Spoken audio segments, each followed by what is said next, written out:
जय श्री राम आप सभी को। किसी शहर के रेलवे स्टेशन पर एक भिखारी रहता था।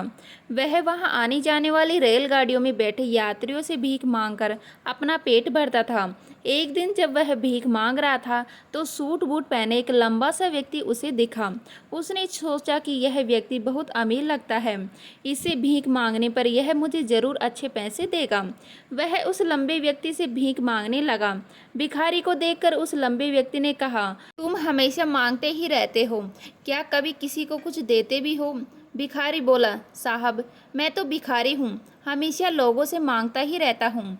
मेरी इतनी औकात कहाँ है कि किसी को कुछ दे सकूँ? लंबा व्यक्ति बोला, जब किसी को कुछ दे नहीं सकते तो तुम्हें मांगने का भी कोई हक नहीं है। मैं एक व्यापारी हूँ और लेन देन में ही विश्वास करता हूँ। अगर तुम्हारे पास मुझे कुछ देने को हो तभी मैं तुम्हें बदले में कुछ दे सकता हूँ। इतना कहने के बाद वह लंबा आदमी ट्रेन में बैठकर चला गया। इधर भिखारी उसकी कही गई बात के बारे में सोचने लगा। उस लंबे व्यक्ति के द्वारा कही गई बात उस भिखारी के दिल में उतर गई। वह सोचने लगा कि शायद मुझे भीख में अधिक पैसा इसलिए नहीं मिलता क्योंकि मैं उसके बदले में किसी को कुछ दे नहीं पाता हूँ। लेकिन मैं तो भिखारी हूँ, किसी को कुछ देने लायक भी नहीं हूँ। लेकिन कब तक मैं लोगों को बिना कुछ दिए केवल मांगता ही रहूँगा? बहुत सोचने के बाद उस भिखारी ने निर्णय किया कि जो भी व्यक्ति उसे भीख देगा उसके बदले में वह भी उस व्यक्ति को कुछ जरूर देगा। लेकिन अब उसके दिमाग में यह प्रश्न चल रहा था कि वह खुद भिखारी है तो भीख के बदले में वह दूसरों को क्या देगा। इस बात को सोचते हुए 2 दिन हो गए लेकिन उसे अपने प्रश्न का कोई उत्तर नहीं मिला था। तीसरे दिन जब वह स्टेशन के पास बैठा हुआ था तभी उसकी नज़र कुछ फूलों पर पड़ी जो स्टेशन के आसपास के पौधों पर खिल रहे थे। उसने सोचा, क्यों ना मैं लोगों को भीख के बदले कुछ फूल दे दिया करूं। उसको अपना यह विचार अच्छा लगा और उसने वहां से कुछ फूल तोड़ लिए। अब वह ट्रेन में भी भीख मांगने पहुंचा। अब जब भी कोई उसे भीख देता तो उसके बदले में वह भीख देने वाले को कुछ फूल दे देता। उन फूलों को लोग खुश होकर अपने पास रख लेते थे। अब भिखारी रोज फूल तोड़ता और भीख के बदले में उन फूलों को लोगों में बांट देता था। कुछ ही दिनों में उसने महसूस किया कि अब उसे बहुत अधिक लोग भीख देने लगे हैं। वह स्टेशन के पास के सभी फूलों को तोड़ लाता था। जब तक उसके पास फूल रहते थे तब तक उसे बहुत से लोग भीख देते थे। लेकिन जब फूल बांटते बांटते खत्म हो जाते थे तो उसे भीख भी नहीं मिलती थी। अब रोज ऐसा ही चलता रहा। एक दिन जब वह भीख मांग रहा था तो उसने देखा कि वही लंबा व्यक्ति ट्रेन में बैठा है जिसकी वजह से उसे भीख के बदले फूल देने की प्रेरणा मिली थी। वह तुरंत उस व्यक्ति के पास पहुंच गया और भीख मांगते हुए बोला, आज मेरे पास आपको देने के लिए कुछ फूल हैं, आप मुझे भीख दीजिए तो बदले में मैं आपको कुछ फूल दूंगा। उस लंबे व्यक्ति ने उसे भीख के रूप में कुछ पैसे दिए और भिखारी ने कुछ फूल उसे दे दिए। उस लंबे व्यक्ति को बात बहुत पसंद आई। वह बोला, वाह क्या बात है, आज तुम भी मेरी तरह एक व्यापारी बन गए हो। इतना कहकर फूल लेकर वह लंबा व्यक्ति अपने स्टेशन पर उतर गया। लेकिन उस लंबे व्यक्ति द्वारा कही गई बात एक बार फिर से उस भिखारी के दिल में उतर गई। वह बार बार उस लंबे व्यक्ति के द्वारा कही गई बात के बारे में सोचने लगा और बहुत खुश होने लगा। उसकी आंखें अब चमकने लगी। उसे लगने लगा कि अब उसके हाथ सफलता की वह चाबी लग गई है जिसके द्वारा वह अपने जीवन को बदल सकता है। वह तुरंत ट्रेन से नीचे उतरा और उत्साहित होकर बहुत तेज आवाज में ऊपर आसमान की तरफ देखकर बोला, मैं भिखारी नहीं हूँ, मैं तो एक व्यापारी हूँ, मैं भी अमीर बन सकता हूँ।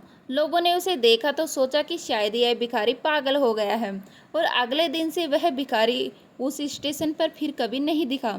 लेकिन 6 महीने बाद इसी स्टेशन पर 2 व्यक्ति सूट बूट पहने हुए यात्रा कर रहे थे। दोनों ने एक दूसरे को देखा तो उनमें से एक ने दूसरे से हाथ मिलाया और कहा, क्या आपने मुझे पहचाना? दूसरा व्यक्ति बोला, नहीं, क्योंकि मेरे हिसाब से हम लोग पहली बार मिल रहे हैं। पहला व्यक्ति बोला, नहीं, आप याद कीजिए, हम पहली बार नहीं बल्कि तीसरी बार मिल रहे हैं। दूसरा व्यक्ति बोला, मुझे याद नहीं, वैसे हम पहले 2 बार कब मिले थे? अब पहला व्यक्ति मुस्कुराया और बोला, हम पहले भी 2 बार इसी ट्रेन में मिले थे और मैं भिखारी था जिसको आपने पहली मुलाकात में बताया था कि मुझे जीवन में क्या करना चाहिए और दूसरी मुलाकात में बताया था कि मैं वास्तव में कौन हूँ। दूसरा व्यक्ति मुस्कुराया और अचंभित होकर बोला, याद आया, तुम वही भिखारी हो जिसे मैंने एक बार भीख देने से मना कर दिया था और दूसरी बार मैंने तुमसे कुछ फूल खरीदे थे, लेकिन आज तुम यह सूट वूट में कहाँ जा रहे हो और आजकल क्या कर रहे हो? तब पहला व्यक्ति बोला, हाँ मैं वही भिखारी हूँ, लेकिन आज मैं फूलों का एक बहुत बड़ा व्यापारी हूँ और इसी व्यापार के काम से ही दूसरे शहर जा रहा हूँ। कुछ देर रुकने के बाद वह फिर बोला, आपने मुझे पहली मुलाकात में प्रकृति का वह नियम बताया था जिसके अनुसार हमें तभी कुछ मिलता है जब हम कुछ देते हैं। लेन देन का यह नियम वास्तव में काम करता है। मैंने यह बहुत अच्छी तरह महसूस किया है, लेकिन मैं खुद को हमेशा भिखारी ही समझता रहा।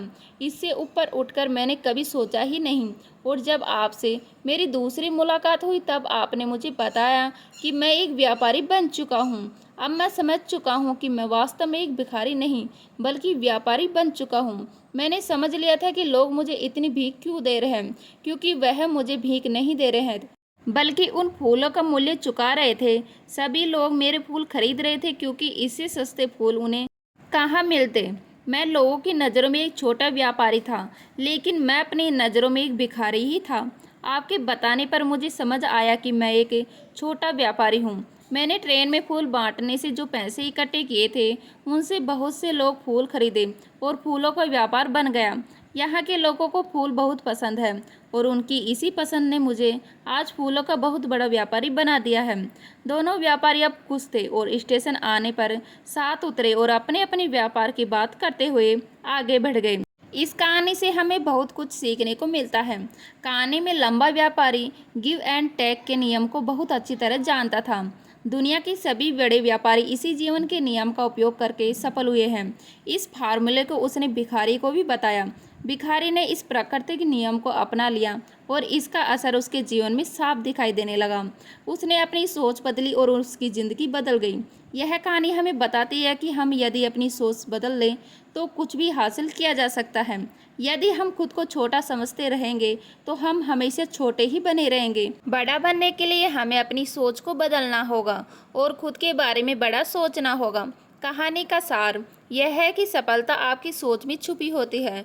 खुद का आत्मसम्मान जगाएं, अपनी सोच को बड़ा बनाइए और देखिए कैसे आप सफलता के शिखर पर पहुंच जाते हैं। तो उम्मीद करती हूँ आज की ये वीडियो आपको अच्छी लगी होगी। अच्छी लगी तो लाइक करें, शेयर करें, नए हैं तो प्लीज़ सब्सक्राइब कर लीजिएगा। मिलते हैं इसी तरह की नई वीडियो के साथ, तब तक के लिए जय हिंद, जय भारत, जय श्री राम।